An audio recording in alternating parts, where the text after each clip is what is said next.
Kuramjari Miyam Punamako Nasi 20 August 2026 Akoi Miyam Punamna Kangaraba Manipuri Longi Numit Manipuri Language Day Haukiba in Lisingamaga Chamapanga Mafutani Toy 20 August Akoi Bharat Ki Sangvidhan Haibadi 8 schedule da Akoi Nipan Soba schedule da Manipuri Lon Nasibu recognized to given the meeting as CSE Madamaduna Nasi Asi Akoi Kuntramadi Shuba Manipuri Longi Numit Manipuri Language Day ni Yan Nungairaba, Amadi Harau Ningai Oiraba, Manipur, Amadi Manipur Mapanda, Kundalita, Malayba, Madi Bharat Kim Hunkudi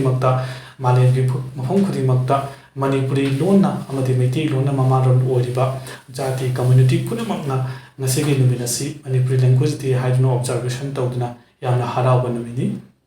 Maramaduna, Aina, Miamgi Mapamda, Maruina, Assam the Ladyba, Mete Youth Singing Pamda, Kadigumatan, Haijaningi, Maramdi, Hauji, Equina, Manipuri Lon, Amadi Manipuri Language Day, 20 August, Aquina Sahi Kudingi Palon Taudiba, Amadi, Observation Taudibasi, Equigi Manipuri Lon, Manipuri Nangba, Mete Jati, Amalay, Haibiki, Equina, Nasi Miamgi, Pamda Satak Chabangam Jaribani. Adu Haidiba Manipuri Lon, Mete Lonasina, no Monumagi Sitaratuna, Equi Masin, Amaga Pau Honaba, Amadi Nangna Rataba, Manipuri Lon Bu, Equina Manipuri Sahitya, Equina,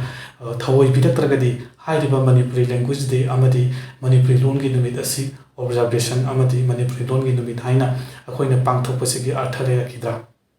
Maramaduna, Aina Haijaningi, Equigi, Maliam the Ladyba, Equigi, Tok Changai Oiraba, Haibadi, Bharata, Lon, Kayakayang Asilishi Mangi, Longi, Matata Ladyba, Lon Shingasigi Manunda, Equigi Lon Kuditoi Katan, Aquigi Bharat Ki Sangvidhanda, Etsedula Chanba, Sigi Manunda, Pikraba, Manipur, Aquigi Manipuri Lak Contra Muktana,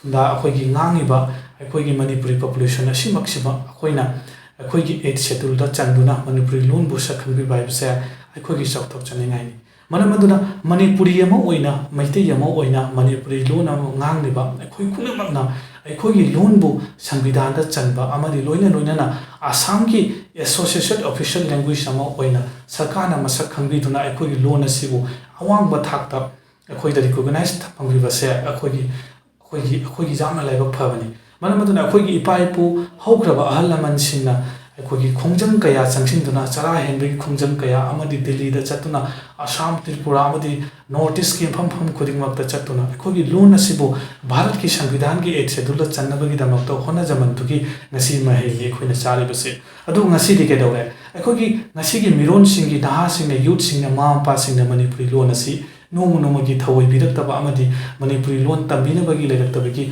a Chamba crisis Sama, Assam the Oire.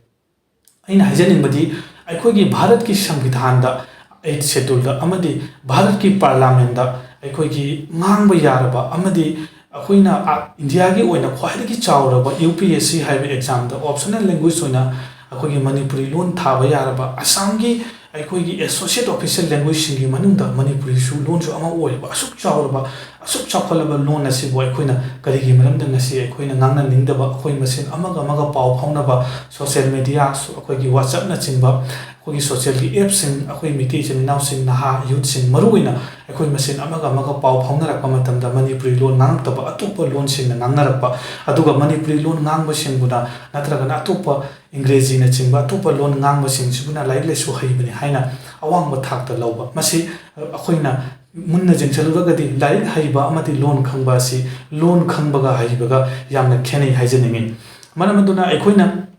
Aina, Agimiam, Pamda, Quagin Haron, Yutsing, Pamda in Hajaning Badi, Equigi, Asukam Chocolava, Asugamna, Equigilam Jadina or Lona se, Equina Nang the Bataragadi, Equina, Equigi Lon, Equigi Culture, Equigi Natpu, Kandaba Taragadi Kanana can begin. Asamta Yemu, Asamta Equina, Hausi economic Pibam Manipuri, Meditation. Sigi Aquagi Lady Bahoji status Sida Laklibase, Manipuri language, Manipuri medium gets over Abadan Lay. Madam D. Matamamada, Manipuri Lady Bakunaida, Manipuri medium school, Assam the La Abamatunda, Jumtung Kudin the Tabak Pangapa, Ozawa,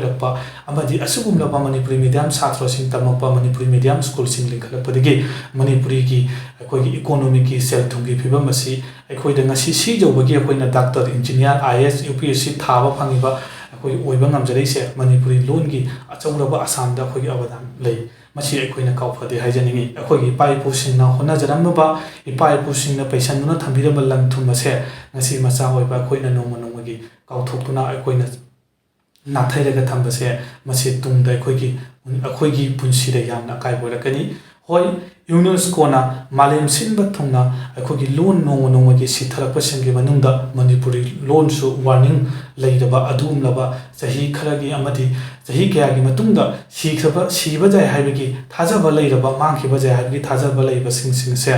ꯑꯩꯈꯣꯏ ꯂꯩꯍꯧꯔꯤꯕ ꯍꯧꯖꯤꯛꯀꯤ ꯃꯤꯔꯣꯟ ꯅꯍꯥꯔꯣꯟ ꯃꯩꯇꯩ ꯌꯨꯠꯁꯤꯡ ꯑꯩꯈꯣꯏꯅ ꯀꯔꯤꯒꯨꯝꯕ ꯂꯣꯟ ꯑꯁꯤ ꯑꯩꯈꯣꯏꯅ ꯉꯥꯡꯅꯗ꯭ꯔꯕ ꯇꯝꯕꯤꯔꯛꯇ꯭ꯔꯒꯗꯤ ꯍꯥꯏꯔꯤꯕ ꯌꯨꯅꯦꯁꯀꯣꯒꯤ report ꯑꯁꯤ ꯁꯣꯏꯗꯅ ꯅꯣꯡꯃꯗꯤ ꯆꯨꯝꯈꯤꯒꯗ꯭ꯔꯥ ꯍꯥꯏꯕꯒꯤ ꯀꯤꯖꯕꯗꯨ ꯑꯩꯒꯤ ꯊꯃꯣꯏꯗ ꯐꯥꯎꯔꯤ ꯃꯔꯝ ꯑꯗꯨꯅ ꯑꯁꯥꯝꯗ ꯂꯩꯔꯤꯕ ꯃꯩꯇꯩ ꯏꯆꯤꯜ ꯏꯅꯥꯎꯁꯤꯡ ꯄꯨꯝꯅꯃꯛꯀꯤ ꯃꯐꯝꯗ ꯑꯩꯅ ꯑꯔꯣꯏꯕ ꯑꯣꯏꯅ ꯑꯃꯨꯛꯇꯪ ꯍꯥꯏꯖꯅꯤꯡꯏ ꯑꯩꯈꯣꯏ ꯃꯅꯤꯄꯨꯔꯤ ꯂꯣꯟ ꯇꯝꯁꯤ ꯃꯅꯤꯄꯨꯔꯤ ꯂꯣꯟ ꯑꯩꯈꯣꯏꯅ ꯌꯨꯝꯗ ꯑꯩꯈꯣꯏ ꯄꯥꯎ ꯐꯥꯎꯅꯕ ꯃꯇꯝꯗ ꯏꯆꯤꯜ ꯏꯅꯥꯎꯁꯤꯡ ꯏꯃꯥ ꯏꯕꯦꯟ ꯑꯃꯗꯤ ꯒꯥꯔꯖꯤꯌꯟ ꯑꯣꯏꯕꯁꯤꯡꯅ ꯑꯩꯈꯣꯏ ꯃꯁꯦꯟ ꯑꯃꯒ ꯄꯥꯎ ꯐꯥꯎꯅꯕꯗ ꯃꯅꯤꯄꯨꯔꯤ ꯂꯣꯟꯅ ꯄꯥꯎ ꯐꯥꯎꯅꯁꯤ ꯌꯨꯝꯗ ꯃꯅꯤꯄꯨꯔꯤ ꯂꯣꯟꯅ ꯋꯥꯔꯤ ꯁꯥꯕꯤꯁꯤ ꯑꯃꯗꯤ ꯑꯩꯈꯣꯏꯒꯤ ꯂꯥꯏꯔꯤꯛ ꯇꯝꯕ ꯃꯇꯝꯗꯁꯨ ꯃꯅꯤꯄꯨꯔꯤ ꯃꯤꯗꯤꯌꯝꯃꯛ ꯇꯝꯕ ꯉꯝꯗ꯭ꯔꯒꯁꯨ ꯑꯦꯠꯂꯤꯁ ꯑꯩꯈꯣꯏ MIL ꯃꯅꯤꯄꯨꯔꯤ ꯑꯃ ꯇꯝꯕꯤꯅꯕꯒꯤꯗꯃꯛꯇ ꯑꯩꯒꯤ ꯃꯐꯝꯗꯒꯤ ꯃꯤꯌꯥꯝꯒꯤ ꯃꯐꯝꯗ ꯑꯃꯨꯛꯀ ꯍꯟꯅ ꯉꯁꯤ 20 ꯑꯥꯒꯁ 2026ꯅ ꯂꯥꯛꯄꯗ ꯅꯨꯡꯉꯥꯏꯔꯕ ꯃꯤꯀꯨꯞ ꯑꯁꯤꯒꯤ ꯃꯅꯤꯄꯨꯔꯤ ꯂꯦꯡꯒ꯭ꯋꯦꯖ ꯗꯦ ꯑꯁꯤ ꯆꯍꯤ ꯈꯨꯗꯤꯡꯒꯤ ꯑꯩꯈꯣꯏ ꯄꯨꯝꯅꯃꯛꯅ ꯑꯣꯕꯖꯥꯔꯕꯦꯁꯟ ꯑꯃꯗꯤ ꯅꯨꯡꯉꯥꯏꯕꯁꯤ ꯄꯥꯡꯊꯣꯛꯃꯤꯟꯅꯁꯤ ꯃꯅꯤꯄꯨꯔꯤ ꯂꯣꯟ ꯀꯟꯁꯤ ꯍꯥꯏꯔꯒ ꯃꯇꯥꯡ ꯑꯁꯤꯗ ꯑꯩ ꯂꯣꯏꯁꯤꯟꯖꯔꯦ